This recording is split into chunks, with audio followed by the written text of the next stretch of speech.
going to review a product that is not, sabihin natin, hindi sikat. Yeah, I come across TikTok and may vlogger na nag-try nito and maganda raw. So, I also would like to try it kasi napakamura lang niya mga Mards. And this is the DW Timeless Stating Beautiful Waterproof Long Stay Foundation. Ayan.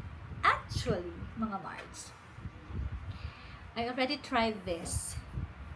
And true to its claims, long wear, long stay foundation nga siya. And hindi lang yun, ang ganda ng coverage niya for magkano lang to. So, ilalagay ko na lang dito or dito yung price. Okay, so it has 40 ml mga Mards. And we are going to try it today. Although nasubukan ko na, I would like to share to everyone, especially mga moms. And it's really a good foundation. Without further ado, let's try this one. Okay, so para bakit, hindi ko alam bakit ang taba-taba ng mukha ko ngayon. Anyways, ganito siya mga Mars. So, gusto ko siyang i-shake muna. Wait lang. Okay, so medyo watery. Okay, so, yeah, usually dito ko nilalagay. So, by the way, I'm in the shade, ano bang shade to? Ito yung pinakaunang shade eh, parang, so ito yung, I think this is the lightest shade mga Mards. So, dito tayo. May mirror ako dito sa side mga Mards. Amoy ano siya? May amoy, parang pulbos, na di ko maintindihan. Ito na lang gamitin natin. Maggamit na tayo ng brush mga Mards.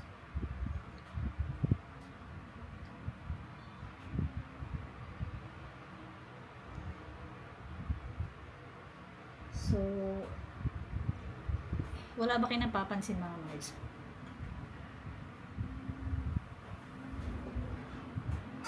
Yung mga sumpa na wala.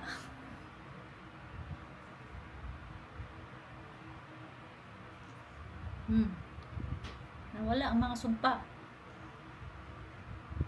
Diba? Tingnan mo ang kinis. Ang kinis niya. Nagulat din talaga ako dito mga Mards. Actually, nakikita ko to sa mga stores. Like sa metro, sa mga Ayala malls. Yeah, sa mga Ayala malls. Sa metro, meron siya eh. May DW doon. And parang sabi ko, ay, parang hindi naman to kilala, so nakakatakot. But after that content creator vlog this one, or yeah, sabi niya maganda siya and bukod sa underrated siya, safe siya. So I decided to try it. And nawala. Diba? Mards, tingnan ninyo, wala. Kahit ilapit ko pa yan, wala. Hindi pa ako naglagay ng concealer. Kasi ako tinatamad na ako maglagay ng concealer sa totoo lang. That's why I'm looking for products like this. Grabe na wala. Pak. And since it's waterproof, mga Mards, pwede tayong mag-swimming with this. Pero yeah, hindi ko pa siya na-dry. Pero nakakatuwa. Kasi, tingnan ninyo, nawala talaga ang sumpa. Isang ano lang yan Isang lagay lang yan. Isang pump lang yan mga Mards. So, your 40 ml will go a long way. Actually, mga Mards, my favorite foundation na ganito rin, hindi mo na kailangan mag-concealer, is the Squad Aqua Foundation na na-review ko na dati pa. And eto yung pangalawa. Mura lang nito mga Mards. Grabe, ang galing niya. Ang galing-galing niya talaga. Diba? Dito pa lang mga Mards, alam nyo na maganda ang foundation na to. It's waterproof, long stay. So, ngayong summer, why don't you try this mga Mards? So, tapusin lang natin yung ating makeup. Set natin. Set lang natin. So, nakakatuwa. Hindi kaya ng ibang ano yan. Hindi kaya ng ibang foundation yan mga Mards. Hindi na ako nag-mic kasi hindi ako sigurado. Baka mamaya mag-voice over na naman ako. So, ayun, ganito na lang. Yung mic na lang ng ating camera ang gamit. And hopefully, malakas. Kahit naka-electric fan ako, pati electric fan siguro. Kuha. Okay, I will be using the BLK, mga Mars. Mas gusto ko na yung mga ganito ngayon instead of buying separate like blush. Unless may gusto talaga akong alam mo yun. May gusto talaga akong blush. Pero, ito yung ginagamit ko every time na lumalabas. Grabe. Natutuwa talaga ako sa foundation na yan.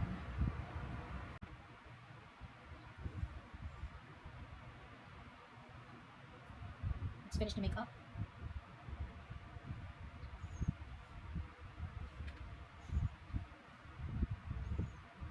Totoo lang mga Mards, puyat ako ngayon. Kinimot ako, dipit.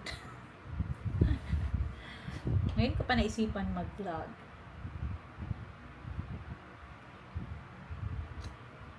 Okay. Diba, ang ganda ng skin. Let's mag-blush tayo.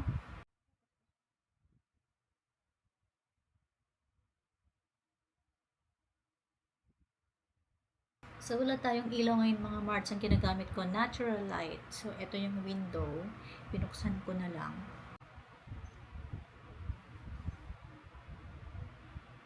Right, that was like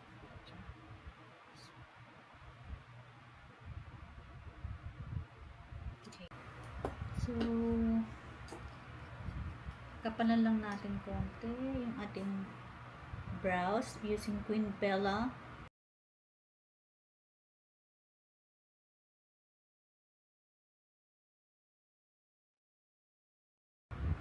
So, yeah, for my eyes, kasi naubos na yung aking Sales Lady na ito, wala na. So, I tried this one, DC Raw Chocolate Texture.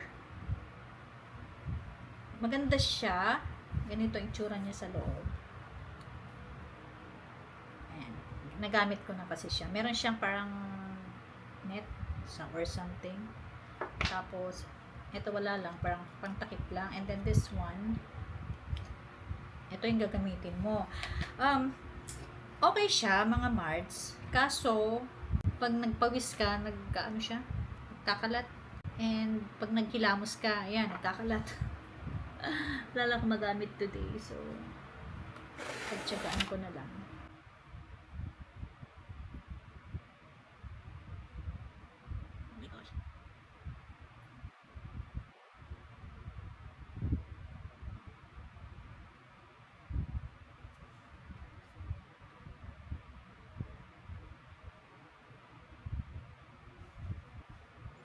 Maganda siya, kaso nga, yun ang problema ko. Nagpa-blot.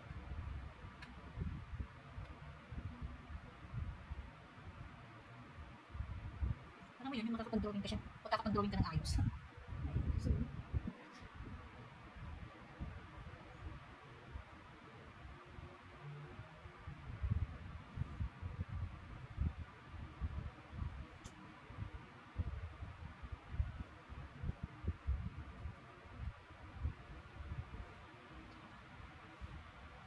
is pala natin ng konti. Oh.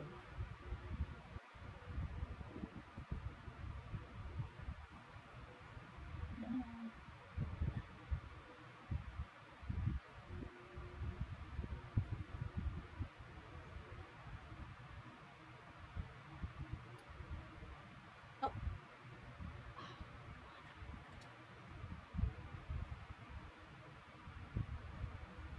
Okay, I think it's stone. Ang bilis na matuyo mga Mars.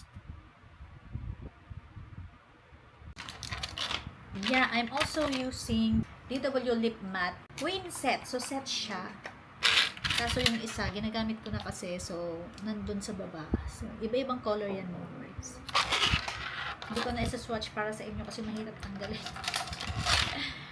Okay, so, let's finish our makeup.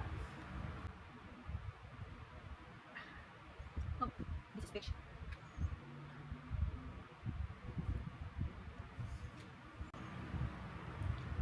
By the way, mga Marge, the lipstick is also long-lasting.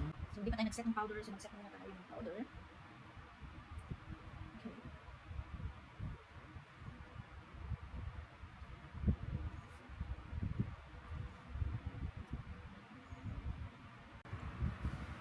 And that's it mga Marge. This underrated product will give you a full coverage mga Marge. Hindi lang siya full coverage. It is also waterproof, a long stay foundation, so you can use this ngayong summer mga Marge. Lalo pag yung punta ka ng beach or mag-swimming kayo. If you want to look or stay flawless, eto na. Eto na ang foundation mo. Aside from Squad Aqua Foundation, I found another one that I like. This will be another favorite for me because yan sabi ko nga ayoko kasi nang naglalagay ng concealer. May foundation ka na, may concealer ka pa. So, well, it will give you a flawless look, but this one, hindi mo na kailangan ng concealer mga parts. And of course, yung kanyang lipstick, yung Lip Matte, DW Lip Matte, yeah, queen as they say. Oh, puro pink mga Mards. And the lipstick is also matte mga Mards, and it will also stay. So, mura lang to mga Mards. So, ilalagay ko na lang dito yung price ng Lip Matte Queen Set. Set kasi yan. So, 4 yan. And then this foundation mga Mards. This has been Rice DG. I will see you again on my next one. Bye! Found out. It's a long stay matte found. It's a lip matte.